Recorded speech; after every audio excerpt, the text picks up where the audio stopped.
Bonjour les Jedi et bienvenue sur Star Wars Artefact. Mon nom est Dominique, alias Lord Doom, et aujourd'hui, nous nous penchons sur la vie de Mon Mothma. Avant d'aller plus loin, n'oubliez pas de vous abonner à la chaîne, de cliquer sur la petite cloche pour recevoir des notifications, et de liker la vidéo afin de me permettre de poursuivre mon travail. Mon Mothma est né 46 ans avant la bataille de Yavin et était issu d'une famille politique. Son père était arbitre général au sein de la République galactique et sa mère était une gouverneure sur sa planète natale, Chandrila. À l'âge de 14 ans seulement, elle faisait son entrée au sein du Sénat galactique, ce qui fait d'elle une des plus jeunes sénatrices encore à ce jour. Peu de temps avant la guerre des clones, elle devint membre du comité des loyalistes, un groupe de sénateurs ayant reçu pour mission du chancelier Palpatine de maintenir l'intégrité de la République lors de la crise politique qui a entraîné la formation de la Confédération des systèmes indépendants. Tout au long de la guerre des clones, Mothma demeura au sein du comité des loyalistes, mais n'hésita pas à exprimer son opinion contre la guerre avec les séparatistes. Mothma, ainsi que ses amis et alliés, craignaient l'impact que les mesures de guerre auraient sur la démocratie de la République. Parmi ses alliés, on retrouvait entre autres la sénatrice Padmé Amidala de Naboo et Bail Organa d'Alderaan. Ces derniers souhaitaient trouver une solution pacifique à la guerre des clones. Au cours de ces années, Mothma servit de mentor à Amidala et la jeune sénatrice devint une des principales défendresses de la paix au sein de la République. Alors que la guerre des clones se prolongeait, Mothma prit part au débat sur le financement militaire.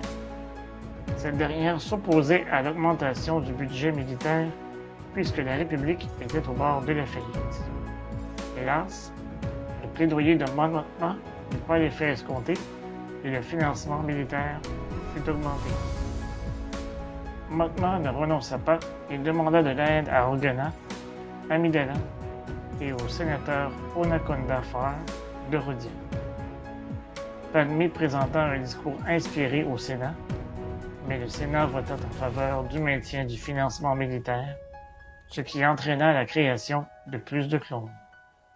Vers la fin de la guerre des clones, le chancelier continua d'amasser des pouvoirs exécutifs. Mothma, Amidala, Organa et un groupe de sénateurs préoccupés par la tournure des événements se réunirent pour discuter de la situation. Leurs craintes envers le chancelier Palpatine semblaient de plus en plus être fondées et il fallait maintenant penser à le freiner. Sans le savoir, les membres de cette rencontre venaient d'allumer l'étincelle de la rébellion. Lorsque la guerre des clones prit fin, les Jedi découvrirent que Palpatine était en fait Darth Sidious, le seigneur Sith qui avait manipulé tout le monde afin de prendre le contrôle de la République. Les Jedi qui tentèrent de l'arrêter furent tués, et les autres furent déclarés ennemis de la République et traqués à travers toute la galaxie. Un chancelier défiguré se présenta devant le Sénat et proclama que la République serait réorganisée en empire galactique afin d'y assurer la stabilité et la sécurité dans tous les systèmes. La sénatrice Amidala mourut dans les instants qui suivirent.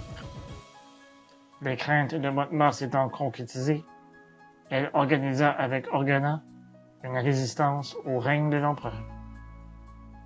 Dans les années qui suivirent la formation de l'Empire, Mothma travailla de concert avec Bail Organa à la création d'une alliance pour restaurer la République. Ceci lui donna un accès privilégié à une jeune princesse Leia, dont elle devint la tutrice en matière de politique.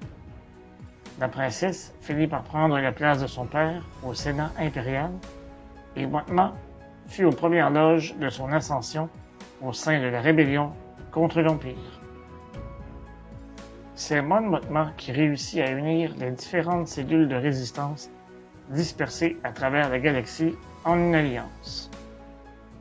Après avoir tenu un discours sur tous les réseaux de communication rebelles, on assista à la création de la toute première flotte de l'Alliance. À ce moment, la jeune Alliance rebelle établit ses quartiers généraux sur Dantooine.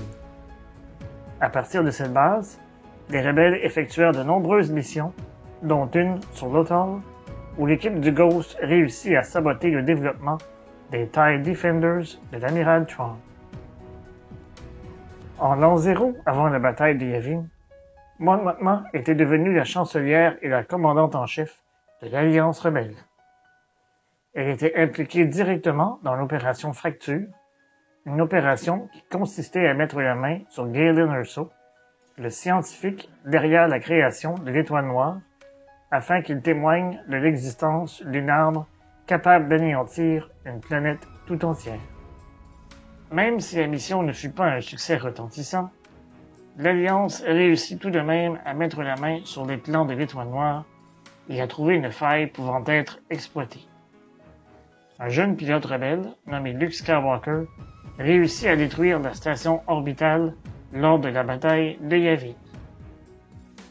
3 ans après la bataille de Yavin, Mothma et le haut commandement de l'Alliance se réunirent afin de discuter de l'assaut sur l'Étoile de la Mort. Grâce à des espions botanes, les rebelles apprirent que le chantier de la nouvelle station de combat était en orbite de la lune forestière d'Endor. Fait encore plus important, les espions ont également rapporté que l'empereur lui-même supervisait la phase finale de la construction de la station. Grâce à une attaque conjointe sur Endor et sur l'Étoile de la Mort, l'Alliance rebelle fut enfin en mesure de faire pencher le balancier en faveur de la rébellion.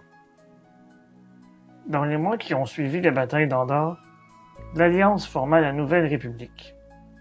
Le Sénat galactique fut rétabli et les quartiers généraux prirent place sur Chandrila. Mothma fut la toute première chancelière élue de la Nouvelle République et reçut les mêmes pouvoirs d'urgence qui avaient été confiés à Palpatine lors de la guerre des clones. Un de ses premiers décrets fut de réduire la flotte de défense de la Nouvelle République de 90% une fois que la guerre civile serait terminée. Plus de 5 ans après la bataille de Yavin, une nouvelle voulant que les restes de la flotte impériale se soient amassés en orbite de Jakku parvint à Mon Mothma. Des dizaines de Star Destroyers ainsi qu'au moins un Super Star Destroyer avaient été aperçus. Cette dernière urgea le Sénat d'autoriser une opération militaire, mais le Sénat vota contre cette proposition.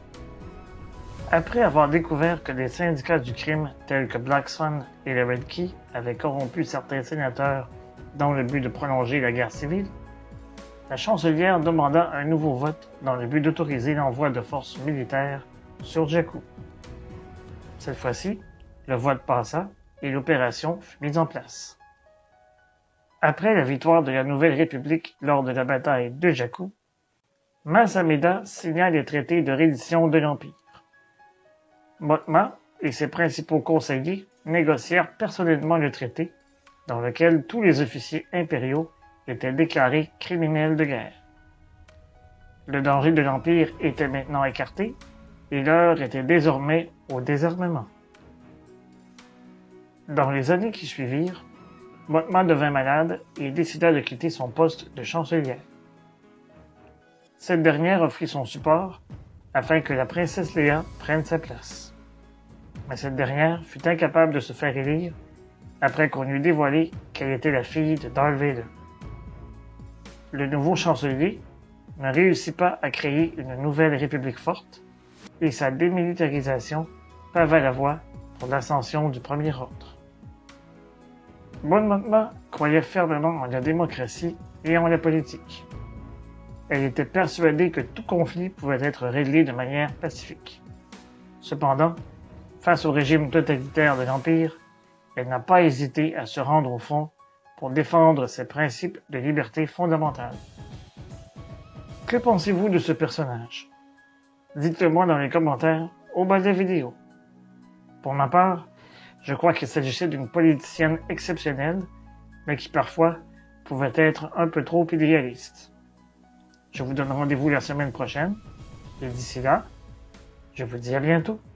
et que la force soit avec vous, à tout jamais. Remember, the Force will be with you, always.